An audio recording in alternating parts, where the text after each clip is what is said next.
ભવિષ્ય પુરાણની કથાને આગળ વધારીએ. ભાગ 26. શ્રાદ્ધમાં ભગવાન સૂર્યની પૂજા કરવાથી તથા સૂર્ય ભક્તોને ભોજન કરાવવાથી પિતૃઓ તૃપ્ત થઈ જાય છે. પુરાણ વેતાને આવતા જોઈને બધી ઔષધિઓ એવું કહીને આનંદથી નૃત્ય કરવા લાગી છે કે આજે અમને અક્ષય સ્વર્ગ પ્રાપ્ત થશે. પિતૃઓ તથા દેવતાઓ અતિથિ રૂપે લોકો પર અનુગ્રહ અને શ્રદ્ધાની પરીક્ષા માટે આવે છે. તેથી અતિથિને આવેલા જોઈને હાથ જોડી તેમની સામે જવું જોઈએ તથા સ્વાગત, આસન, પાદ્ય, અર્ધ્ય, સ્નાન, અન્ન વગેરે દ્વારા તેમની સેવા કરવી જોઈએ. અતિથિ રૂપવાન છે કે કુરૂપ, મલિન વસ્ત્રધારી છે કે સ્વચ્છ વસ્ત્રધારી, એનો વિદ્વાનોએ વિચાર કરવો ન જોઈએ. તેનું યથેષ્ટ સ્વાગત કરવું જોઈએ. અરુણ દાન સત્પાત્રને જ આપવું જોઈએ. જેમ કાચી માટીના પાત્રમાં મૂકેલું દ્રવ્ય, જળ વગેરે પદાર્થ નીકળી જાય, જેમ ઉખર જમીનમાં વાવેલું બીજ અને ભસ્મમાં હોમેલું હવ્ય પદાર્થ નિષ્ફળ થઈ જાય, તે જ પ્રમાણે અપાત્રને આપેલું દાન પણ નિષ્ફળ થઈ જાય છે. હે ખગશ્રેષ્ઠ, જે દાન કરુણાપૂર્વક શ્રદ્ધા સાથે પ્રાણીઓને આપવામાં આવે છે તે શ્રેષ્ઠ છે. હીન, અંધ, કૃપણ, બાળક, વૃદ્ધ તથા જરૂરતમંદને આપવામાં આવેલું દાનનું ફળ અનંત થાય છે. સાધુ પુરુષ દાતાના દાનને પોતાના સ્વાર્થનો ઉદ્દેશ્ય ન રાખીને ગ્રહણ કરે છે. એનાથી દાતાનો ઉપકાર થાય છે. કોઈ અર્થાથી જો ઘરે આવે તો કોણ એવી વ્યક્તિ છે કે જે તેનો આદર નહીં કરે? ઘેર ઘેર યાચના કરનાર યાચક પૂજ્ય હોતો નથી. કોણ દાતા છે અને કોણ યાચક, એનો ભેદ લેનાર અને આપનારા હાથ પરથી સમજાઈ જાય છે. જે દાતા યાચકને આવેલો જોઈને દાન આપવાની અપેક્ષા તેની પાત્રતાનો વિચાર કરે છે તે સર્વે કર્મનો કરવા છતાં પણ પરમાર્થિક દાતા નથી. સંસારમાં જો યાચક ન હોય તો દાન ધર્મ કઈ રીતે થશે? તેથી યાચકને સ્વાગત છે કહીને દાન આપવું જોઈએ. યાચકને પ્રેમપૂર્વક અડધો ગ્રાસ પણ આપવામાં આવે તો તે શ્રેષ્ઠ છે, પરંતુ પ્રેમ વિના આપેલું વિપુલ દાન પણ વ્યર્થ છે, એવું મનીષીઓએ કહ્યું છે. તેથી અનંત ફળની કામનાવાળી વ્યક્તિએ સત્કારપૂર્વક દાન આપવું જોઈએ. દાતાની કીર્તિ મૃત્યુ પછી પણ મળતી નથી. પ્રિય તેમજ મધુર વચન દ્વારા આપવામાં આવેલું દાન કલ્યાણકારી છે, પરંતુ કઠોરતાથી અડધૂત કરીને આપેલું દાન યથાર્થ દાન નથી. અંતરાત્માથી ક્રુદ્ધ થઈને યાચકને દાન આપવું એના કરતાં ન આપવું સારું છે. પ્રેમ વિનાનું દાન ન ધર્મ છે, ન ધન છે, ન પ્રીતિ છે. દાન પ્રદાન, નિયમ, યજ્ઞ, ધ્યાન, હવન અને તપ આ બધા ક્રોધપૂર્વક કરવાથી નષ્ટ થઈ જાય છે. શ્રદ્ધા સાથે આદરપૂર્વક લેનારની પૂજા કરીને દાન આપનાર તથા શ્રદ્ધા અને આદરપૂર્વક દાન ગ્રહણ કરવાવાળા બંને સ્વર્ગમાં જાય છે. આનાથી વિપરીત આપવું અને લેવું એ બંને નરક પ્રાપ્તિમાં કારણ બની જાય છે. ઉદારતા, સ્વાગત, મૈત્રી, અનુકંપા, અમત્સર આ 5 પ્રકારે આપવામાં આવેલું દાન મહાન ફળ આપનારું છે. હે ખગશ્રેષ્ઠ, વારાણસી, કુરુક્ષેત્ર, પ્રયાગ, પુષ્કર, ગંગા અને સમુદ્ર તટ, નૈમિષારણ્ય, મહાપુણ્ય, મૂળ સ્થાન, મુંડર સ્વામી, ઉડીસાનું કોણાર્ક ક્ષેત્ર, કાલ્પી, ક્ષીરકાવાસ આ સ્થાન દેવતાઓ અને પિતરો દ્વારા સેવિત કહેવાય છે. બધા સૂર્યાશ્રમ પર્વતોથી યુક્ત બધી નદીઓ, ગાય, સિદ્ધ અને મુનિઓથી પ્રતિષ્ઠિત સ્થાન પુણ્યક્ષેત્ર કહેવાય છે. સૂર્યમંદિરથી યુક્ત સ્થાનોમાં રહેનારાઓને આપવામાં આવેલા થોડા પણ દાનનું ક્ષેત્રના પ્રભાવથી અનંત ફળ પ્રાપ્ત થાય છે. સૂર્યગ્રહણ, ચંદ્રગ્રહણ, ઉત્તરાયણ, વિષુ, વ્યતિપાત, સંક્રાંતિક આ બધા પુણ્યકાળ છે. એ સમયમાં દાન આપવાથી પુણ્યની વૃદ્ધિ થાય છે. ભક્તિભાવ, પરમપ્રીતિ, ધર્મ, ધર્મભાવના તથા ખ્યાતિ આ 5 શ્રદ્ધાના પર્યાય છે. શ્રદ્ધાપૂર્વક વિધાનની સાથે સુપાત્રને આપેલું દાન ઉત્તમ તથા અનંત ફળપ્રદ છે.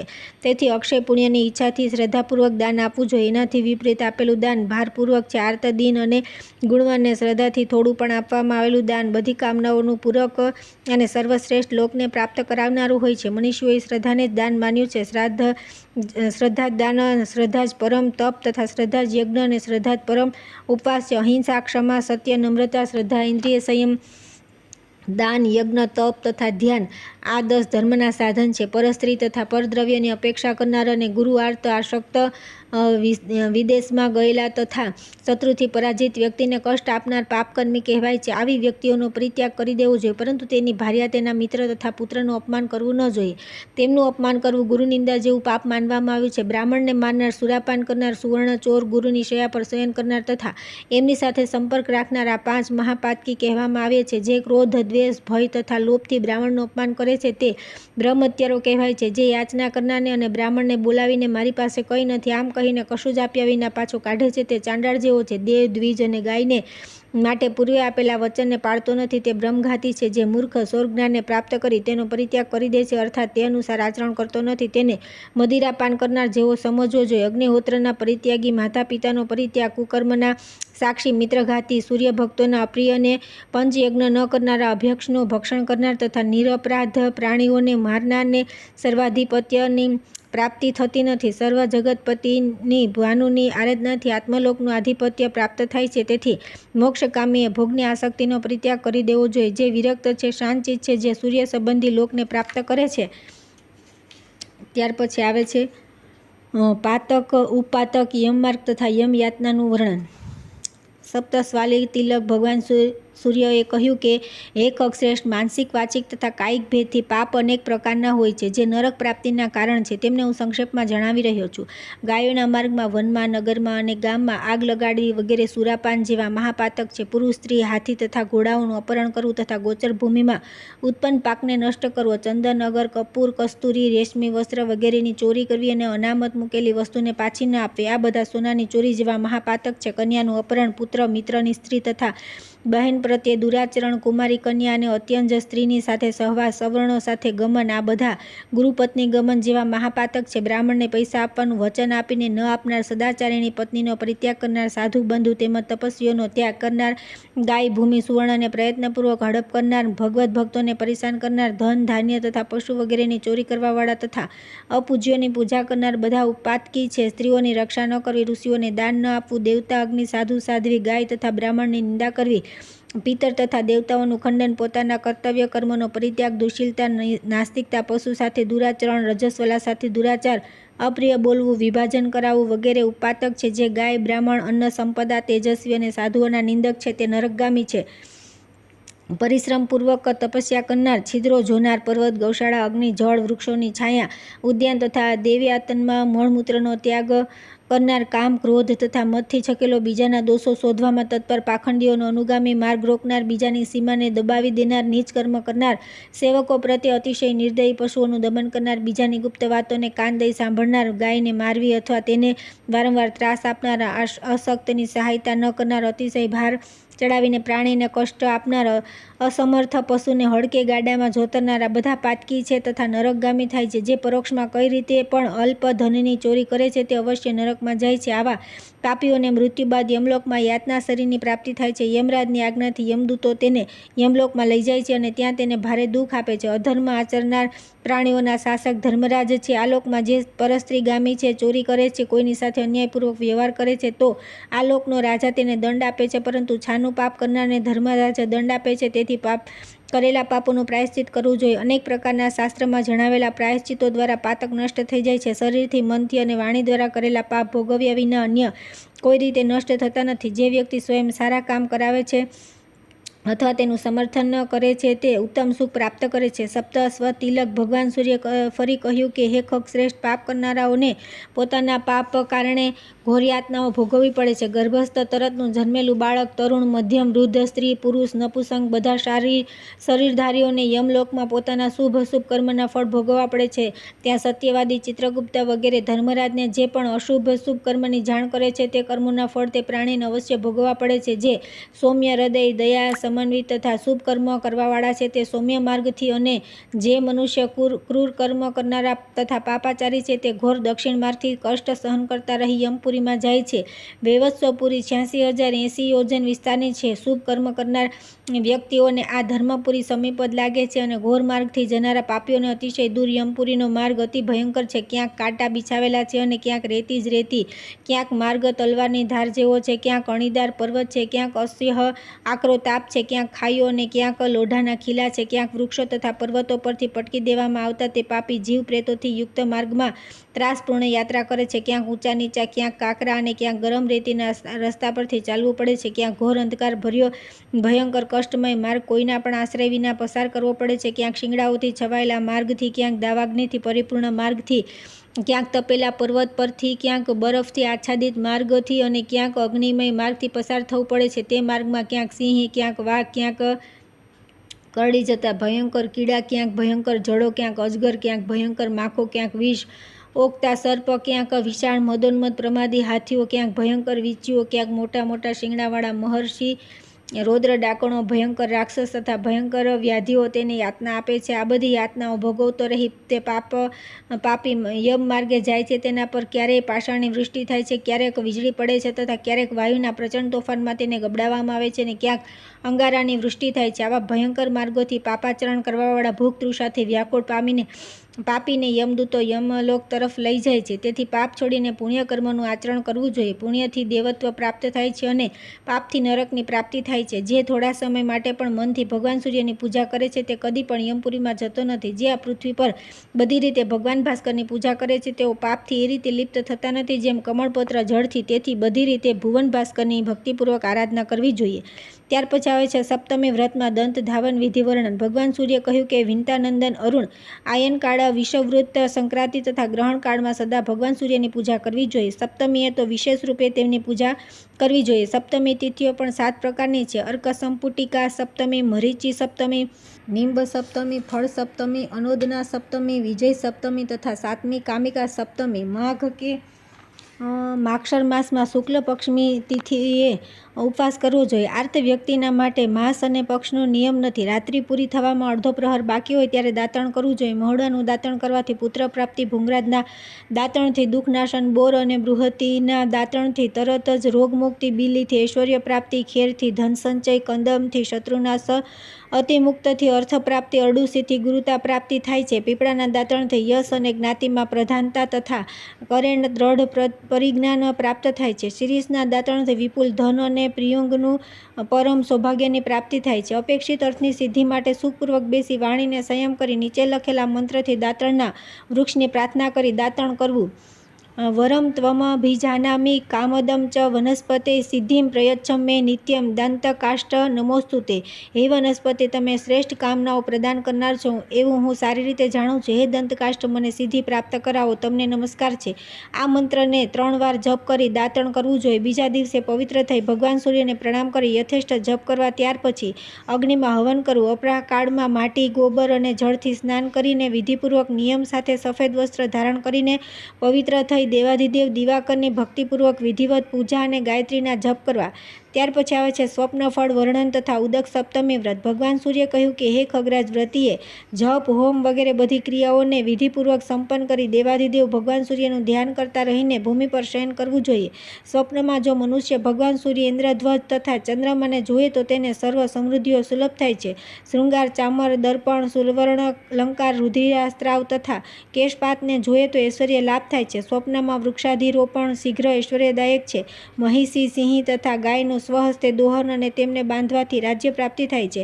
નાભીનો સ્પર્શ કરવાથી દુર્બુદ્ધિ થાય છે. સ્વપ્નમાં ઘેટું તેમજ સિંહ તથા જળમાં ઉત્પન્ન જંતુઓને મારીને સ્વયં ખાવાથી પોતાના અંગ, અસ્થિ, અગ્નિ, ભક્ષણ, મદિરાપાન, સોના, ચાંદી અને કમળપત્રના પાત્રમાં ખીર ખાવાથી ઐશ્વર્યની પ્રાપ્તિ થાય છે. દ્યુત કે યુદ્ધમાં વિજય દેખાય તે સુખપ્રદ છે. પોતાના શરીરનું પ્રજ્વલન તથા શિરોબંધન દેખાય તો ઐશ્વર્ય પ્રાપ્ત થાય છે. માળા, સફેદ વસ્ત્ર, અશ્વ, પશુ, પક્ષીનો લાભ પ્રશંસનીય છે. અશ્વ કે રથ પર યાત્રાનું સ્વપ્ન જોવું શીઘ્ર સંતતિના આગમનનું સૂચક છે. અનેક મસ્તક અને ભુજાઓ જોવાથી ઘરમાં લક્ષ્મી આવે છે. વેદાધ્યન જોવું શ્રેષ્ઠ છે. દેવા, દ્વિજ, શ્રેષ્ઠ, વીર, ગુરુ, વૃદ્ધ, તપસ્વી, સ્વપ્નમાં મનુષ્યને જે કંઈ કહેવું તે સત્ય માનવું જોઈએ. એમના દર્શન તથા આશીર્વાદ શ્રેષ્ઠ ફળદાયક છે. પર્વત, અશ્વ, સિંહ, બળદ અને હાથી પર વિશિષ્ટ પરાક્રમ સાથે સ્વપ્નમાં જે આરોહણ કરે છે તેને મહાન ઐશ્વર્ય તેમજ સુખ પ્રાપ્તિ થાય છે. ગ્રહ, તારા, સૂર્યનું જે સ્વપ્નમાં પરિવર્તન કરે છે અને પર્વતને ઉખેડી નાખે છે તેને પૃથ્વીપતિ થવાના સંકેત મળે છે. શરીરમાંથી આંતરડા નીકળવા, સમુદ્ર અને નદીઓનું પાન કરવું ઐશ્વર્ય પ્રાપ્તિનું સૂચક છે. જે સ્વપ્નમાં સમુદ્રને તથા નદીને સાહસ સાથે પાર કરે છે તેને ચિરંજીવી પુત્ર થાય છે. જો સ્વપ્નમાં કૃમિનું ભક્ષણ કરતા જુએ છે તો તેને ધનની પ્રાપ્તિ થાય છે. સ્વપ્નમાં સુંદર અંગોને જોવાથી લાભ થાય છે. માંગલિક પદાર્થો સાથે યોગ થાય તો આરોગ્યની અને ધનની પ્રાપ્તિ થાય છે. એમાં કોઈ સંદેહ નથી. ભગવાન ભાસ્કરની આ અજ્ઞાનરૂપી અંધકારને દૂર કરી પોતાની દ્રઢ ભક્તિ પ્રદાન કરે છે. તેમનું વિધિપૂર્વક પૂજન કર્યા પછી મસ્તક ઝુકાવી તેમને પ્રણામ કરીને પ્રદક્ષિણા કરવી જોઈએ. જે વ્યક્તિ ભગવાન ભાસ્કરની પૂજા કરે છે તે ઉત્તમ વિમાનમાં બેસીને સૂર્યલોકમાં જાય છે. વિધિપૂર્વક પૂજન કર્યા પછી તેમના યથેષ્ટ મંત્રોના જપ તથા હવન કરવું જોઈએ. સપ્તમીના દિવસે ભગવાન સૂર્યનારાયણનું વિધિપૂર્વક પૂજન કરીને માત્ર અડધી અંજલિ જળ પીને વ્રત કરવાને ઉદક સપ્તમી કહે છે. ત્યાર પછી આવે છે સૂર્યનારાયણનો મહિમા, અર્ધ્ય પ્રદાન કરવાનું ફળ તથા આદિત્ય પૂજનની વિધિઓ. મહારાજ સતાનિકે કહ્યું કે હે મુનિ, આ લોકમાં એવા કયા દેવતા છે જેમની પૂજા સ્તુતિ કરીને બધા મનુષ્યો સુખ, પુણ્ય અને સુખનો અનુભવ કરે છે? બધા ધર્મોમાં શ્રેષ્ઠ ધર્મ કયો છે? તમારા વિચારથી પૂજનીય કોણ છે? તથા બ્રહ્મા, વિષ્ણુ, રુદ્ર વગેરે દેવતા કોની પૂજા અર્ચના કરે છે?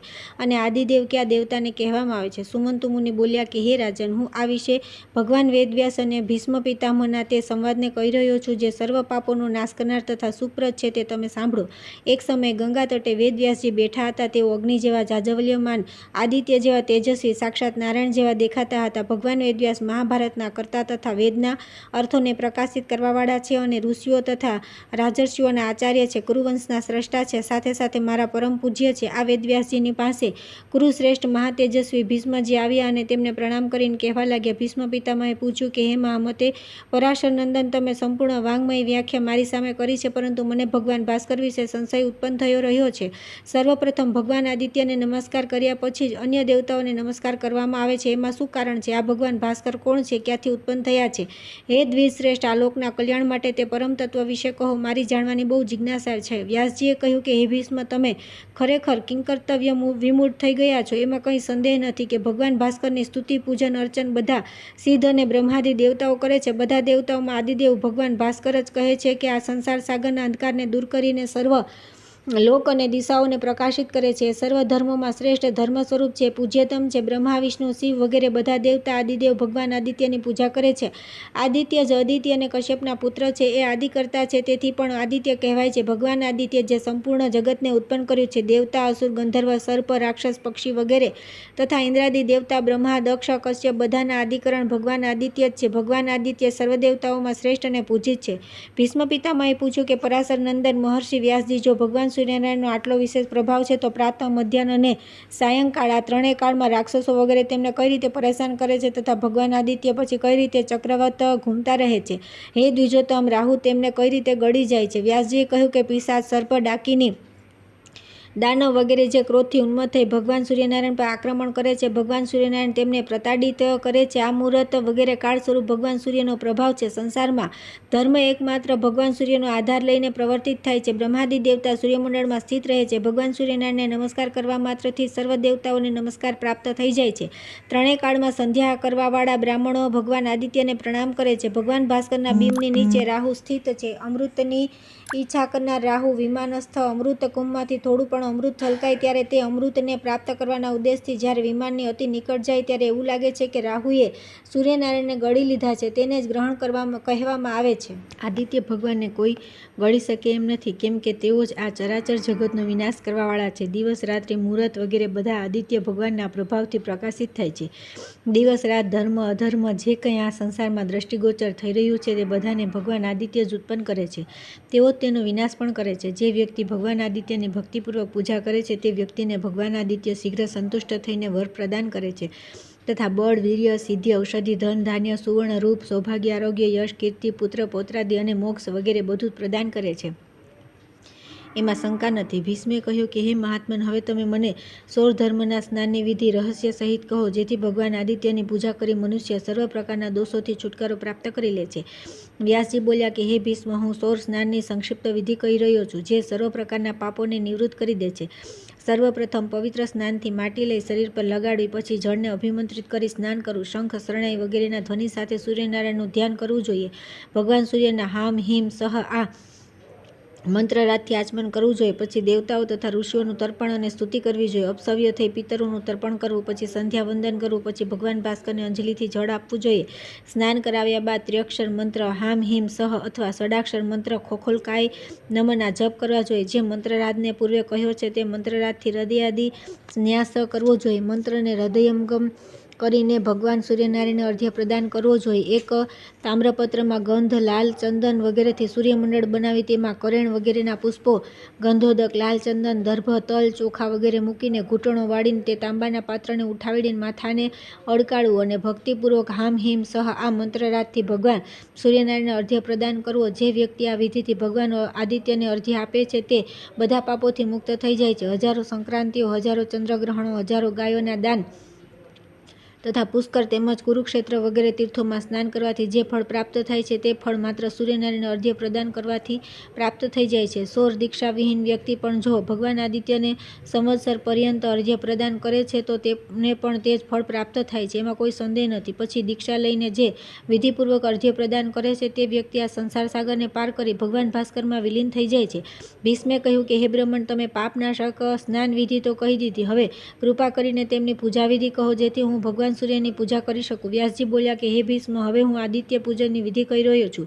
તમે સાંભળો. આદિત્ય પૂજકે સ્નાનાદિથી પવિત્ર થઈ કોઈ એકાંત અને શુદ્ધ સ્થાનમાં પ્રસન્નતાથી ભાસ્કરની પૂજા કરવી. તેણે શ્રેષ્ઠ સુંદર આસન પર પૂર્વાભિમુખ બેસવું. સૂર્ય મંત્રોથી કરન્યાસ તથા હૃદયાદિ ન્યાસ કરવા. આ પ્રમાણે આત્મશુદ્ધિ કરીને ન્યાસ દ્વારા ભગવાન સૂર્યની પોતાનામાં ભાવના કરવી. પોતાને ભાસ્કર સમજીને વેદી પર ભાનુની સ્થાપના કરી વિધિવત પૂજા કરવી. દક્ષિણ બાજુ પુષ્પની ટોપલી તથા ડાબી બાજુ જળથી પરિપૂર્ણ તાંબાનું પાત્ર મૂકવું. પૂજા માટે બધા દ્રવ્યો પર અર્ધ્ય પાત્રના જળથી પ્રોક્ષણ કરીને પૂજન કરવું. ત્યાર પછી મંત્રવેતા એકાગ્ર ચિત્તે થઈને સૂર્ય મંત્રોના જપ કરવા. ભીષ્મે કહ્યું કે ભગવાન, હવે તમે ભગવાન સૂર્યની વૈદિક અર્ચા વિધિ બતાવો. વ્યાસજી બોલ્યા કે ભીષ્મ, તમે આ વિશે સૂર્યજ્યેષ્ઠ બ્રહ્મા તથા વિષ્ણુની વચ્ચે થયેલા સંવાદને સાંભળો. એકવાર બ્રહ્માજી મેરુ પર્વત પર સ્થિત પોતાની મનોવતી નામક સભામાં સુખપૂર્વક બેઠા હતા. તે સમયે ભગવાન વિષ્ણુએ પ્રણામ કરી તેમને કહ્યું કે બ્રહ્મણ, તમે ભગવાન ભાસ્કરની આરાધના વિધિ બતાવો અને મંડલસ્થ ભગવાન સૂર્યનારાયણની પૂજા કઈ રીતે કરવી તે કહો. બ્રહ્માજીએ કહ્યું કે હે મહાબાહો, તમે બહુ ઉત્તમ વાત પૂછી છે. તમે એકાગ્ર ચિત્તે ભગવાન ભાસ્કરની પૂજા વિધિ સાંભળો. સર્વપ્રથમ શાસ્ત્રોક્ત વિધિથી ભૂમિનું વિધિવત શોધન કરીને કેસર વગેરે ગંધોથી 7 આવરણો વાળું કર્ણિકાનું સાથેનું એક અષ્ટદળ કમળ બનાવો. તેમાં દીપ્તા વગેરે સૂર્યની દિવ્ય 8 શક્તિઓને પૂર્વાદિ ક્રમથી ઈશાન કોણ સુધી સ્થાપિત કરવી. વચ્ચે સર્વતોમુખી દેવીની સ્થાપના કરવી. દીપ્તા, સૂક્ષ્મા, જયા, ભદ્રા, વિભૂતા, વિમલા, અમોઘા, વિદ્યુતા અને સર્વતોમુખી આ 9 સૂર્ય શક્તિઓ છે. આ શક્તિઓનું આહ્વાન કરીને કમળની કર્ણિકાની ઉપર ભગવાન ભાસ્કરને સ્થાપિત કરતા જોઈએ. ઉદુમ તામ જાત વેદસ યજુ તથા અગ્નિદૂતમ આ મંત્ર આહ્વાન અને ઉપાસ્થાનના છે. આ કૃષ્ણેન રજસા તથા હમ સહ સૂચિદહ આ મંત્રોથી ભગવાન સૂર્યની પૂજા કરવી જોઈએ. અપતે તારકમ મંત્રથી દીપ્તા દેવીની પૂજા કરવી. અધ્રશ્રમસ્થ કેતવો મંત્રથી સૂક્ષ્માદેવીની, ત્રણેય વિશ્વદર્શતો થી જયાની, પ્રત્યન દેવોના આ મંત્રથી ભદ્રાની, યેના પાવક ચક્ષસા આ મંત્રથી વિભૂતાની, વિદ્યામેશી આ મંત્રથી વિમલાદેવીની પૂજા કરવી જોઈએ. એ જ પ્રમાણે અમોઘા, વિદ્યુતા તથા સર્વતોમુખી દેવીઓની પણ પૂજા કરવી જોઈએ. ત્યાર પછી વૈદિક મંત્રોથી સપ્તાવરણ પૂજન પૂર્વક મધ્યમાં ભગવાન સૂર્યની પૂજા કરવી. ભગવાન સૂર્ય એક ચક્રવાળા રથ પર બેસીને શ્વેત કમળ પર સ્થિત છે. તેમનો લાલ વર્ણ છે. તેઓ સર્વ આભૂષણોથી અલંકૃત તથા સર્વ લક્ષણોથી યુક્ત અને મહાતેજસ્વી છે. તેમના હોઠ વર્તુળાકાર છે. તેમના હાથોમાં કમળ અને ધનુષ છે. આવા તેમના સ્વરૂપનું ધ્યાન કરીને નિત્ય શ્રદ્ધા ભક્તિપૂર્વક તેમની પૂજા કરવી જોઈએ. ભગવાન વિષ્ણુએ કહ્યું કે હે સુરશ્રેષ્ઠ મંડલસ્થ ભગવાન ભાસ્કરની પ્રતિમા રૂપે કઈ રીતે પૂજા કરવી તે તમે જણાવવાની કૃપા કરો. બ્રહ્માજી બોલ્યા કે હે સૂર્ય, તમે એકાગ્ર ચિત્તે મનથી પ્રતિમા પૂજનની વિધિ સાંભળો. ઈશેત્વમ આ મંત્રથી ભગવાન સૂર્યના મસ્તકની પૂજા કરવી જોઈએ. અગ્નિમીડે આ મંત્રથી ભગવાન સૂર્યના જમણા હાથની પૂજા કરવી જોઈએ. અગ્ન આ યાહી આ મંત્રથી ભગવાન સૂર્યના બંને ચરણોની પૂજા કરવી જોઈએ. આ જીઘ્ર આ મંત્રથી પુષ્પમાળા અર્પણ કરવી જોઈએ. યોગે યોગે આ મંત્રથી પુષ્પાંજલિ આપવી જોઈએ. સમુદ્ર ગચ્છ તથા ઇમમ મે ગંગે તથા સમુદ્ર જ્યેષ્ઠ આ મંત્રોથી તેમને અંગરાગ લગાડો. આ પયાસ્વ આ મંત્રથી દુગ્ધ સ્નાન. દધિક્રાવણો આ મંત્રથી દધિ સ્નાન. તેજોસી શુક્ર આ મંત્રથી દ્વારા ધૃત સ્નાન કરાવું. આ ઔષધિ આ મંત્રથી ઔષધિ સ્નાન કરાવું. ત્યાર પછી દ્વિપદા મંત્રથી ભગવાનનું ઉદ્ધર્તન કરવું. પછી માં નાસ્તો કે આ મંત્ર ફરીથી સ્નાન કરાવું. વિષ્ણુ રટાટ આ મંત્રથી ગંધ તથા જળથી સ્નાન કરાવું. સ્વર્ણ ધર્મ આ મંત્રથી પાદ્ય અર્પણ કરવું. ઇદમ વિષ્ણુર્વી ચક્રમે આ મંત્રથી અર્ધ્ય પ્રદાન કરવો જોઈએ. વેદોસી આ મંત્રથી યજ્ઞોપવિત અને બૃહસ્પતિ આ મંત્રથી વસ્ત્ર ઉપવસ્ત્ર વગેરે ભગવાન સૂર્યને અર્પણ કરવા. પછી પુષ્પમાળા ચડાવી. ધુર્સી ધુર્વ આ મંત્રથી ગુગળ સહિત ધૂપ દેખાડવો જોઈએ. સમૃદ્ધિ આ મંત્રથી રોચના કરવું. દીર્ઘાયુસ્થ આ મંત્રથી આલક્ત ઔષધિ લગાડવી. સહસ્ત્ર શીર્ષા આ મંત્રથી ભગવાન સૂર્યના મસ્તકની પૂજા કરવી જોઈએ. સંભવાયા આ મંત્રથી બંને નેત્રો અને વિશ્વસ્ત ચક્ષુ આ મંત્રથી ભગવાન સૂર્યના સંપૂર્ણ શરીરનો સ્પર્શ કરવો જોઈએ. શિશ્વ તે લક્ષ્મીશ્ચ આ મંત્ર બોલતા રહીને વિધિપૂર્વક ભગવાન સૂર્યનારાયણનું શ્રદ્ધા ભક્તિપૂર્વક પૂજન અર્ચન કરવું જોઈએ. ત્યાર પછી આવે છે ભગવાન ભાસ્કરના વ્યોમ પૂજનની વિધિ તથા આદિત્ય મહાત્મ્ય. વિષ્ણુ ભગવાને પૂછ્યું કે હે સુરશ્રેષ્ઠ ચતુરાનન, હવે તમે ભગવાન આદિત્યના વ્યોમ પૂજનની વિધિ કહો. અષ્ટશૃંગયુક્ત વ્યોમ સ્વરૂપ ભગવાન ભાસ્કરની પૂજા કઈ રીતે કરવી જોઈએ. બ્રહ્માજીએ કહ્યું કે હે મહાબાહુ, સોનું, ચાંદી, તાંબુ અને લોઢું વગેરે અષ્ટધાતુઓથી એક અષ્ટમ શૃંગમય વ્યોમ બનાવી તેની પૂજા કરવી જોઈએ. સર્વપ્રથમ તેની મધ્યમાં ભગવાન ભાસ્કરની પૂજા કરવી જોઈએ. મહિષાવો આ મંત્રથી અનેક પ્રકારના પુષ્પો અર્પણ કરવા જોઈએ. ત્રાતા રમિન્દ્રમ તથા ઉદિરતા મવરમ વગેરે વૈદિક મંત્રોથી શૃંગોની તથા નમોસ્તુ સર્પેભ્ય આ મંત્રથી વ્યોમપીઠની પૂજા કરવી જોઈએ. જે વ્યક્તિ ગ્રહોની સાથે સર્વ પાપોને દૂર કરનાર વ્યોમપીઠસ્થ ભગવાન સૂર્યને નમસ્કાર કરી તેમનું પૂજન કરે છે તેની બધી કામનાઓ પૂર્ણ થઈ જાય છે, એમાં કોઈ સંદેહ નથી. ભગવાન ભાસ્કરની પૂજા કરીને ગુરુને સુંદર વસ્ત્ર, પગરખા, સોનાની વીંટી, ગંધ, પુષ્પ, અનેક પ્રકારના ભક્ષ્ય પદાર્થ નિવેદિતા કરવા જોઈએ. જે મનુષ્ય આ વિધિ પ્રમાણે ઉપવાસપૂર્વક ભગવાન સૂર્યની પૂજા અર્ચના કરે છે તે બહુ પુત્રો, ધનધાન્યથી સંપન્ન અને યશસ્વી થાય છે. ભગવાન સૂર્ય ઉત્તરાયણ તથા દક્ષિણાયન થાય ત્યારે ઉપવાસ કરીને જે વ્યક્તિ તેમની પૂજા કરે છે તેને અશ્વમેઘ યજ્ઞનું ફળ, વિદ્યા, કીર્તિ અને બહુપુત્ર પ્રાપ્ત થાય છે. ચંદ્રગ્રહણ અને સૂર્યગ્રહણ સમયે જે વ્યક્તિ ઉપવાસપૂર્વક ભગવાન ભાસ્કરની પૂજા અર્ચના કરે છે તે બ્રહ્મલોકને પ્રાપ્ત થાય છે. આ પ્રમાણે ભગવાન ભાસ્કરની રત્નમય વ્યોમની પ્રતિમા બનાવી તેમની પ્રતિષ્ઠા અને વૈદિક મંત્રોથી વિવિધ ઉપચારો દ્વારા તેમની પૂજા કરવી. પૂજન પછી ઋગ્વેદની 5 ઋચાઓથી ભગવાન આદિત્યની પરાસ્તુતિ કરવી. ત્યારબાદ ભાસ્કરને અવ્યંગ નિવેદિત કરવું. ત્યાર પછી ભગવાન સૂર્યની દીપ્તા, સૂક્ષ્મા, જયા, ભદ્રા, વિભૂતિ, વિમલા, અમોઘા, વિદ્યુતા તથા સર્વતોમુખી નામવાળી 9 દિવ્ય શક્તિઓની પૂજા કરવી.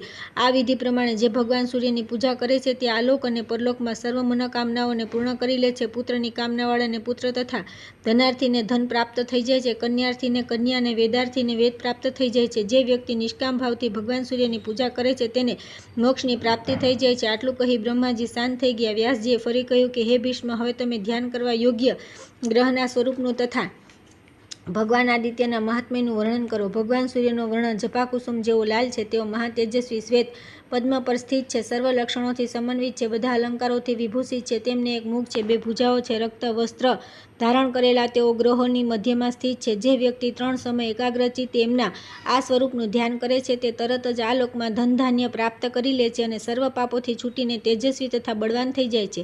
શ્વેત વર્ણના ચંદ્રમા, રક્ત વર્ણના મંગળ, રક્ત તથા શ્યામ મિશ્રિત વર્ણના બુધ, પીત વર્ણના બૃહસ્પતિ, શંખ તથા દૂધ જેવા શ્વેત વર્ણના શુક્ર, અંજન જેવા કાળા વર્ણના શનિ, લજાવર્તા જેવા નીલ વર્ણના રાહુ અને કેતુ કહેવાય છે. આ ગ્રહોની સાથે ગ્રહોના અધિપતિ ભગવાન સૂર્યનારાયણનું જે વ્યક્તિ ધ્યાન અને પૂજન કરે છે તેને શીઘ્ર મહાસિદ્ધિ પ્રાપ્ત થઈ જાય છે. સર્વ દેવતા પ્રસન્ન થઈ જાય છે તથા મહાદેવ તત્વની પ્રાપ્તિ થઈ જાય છે.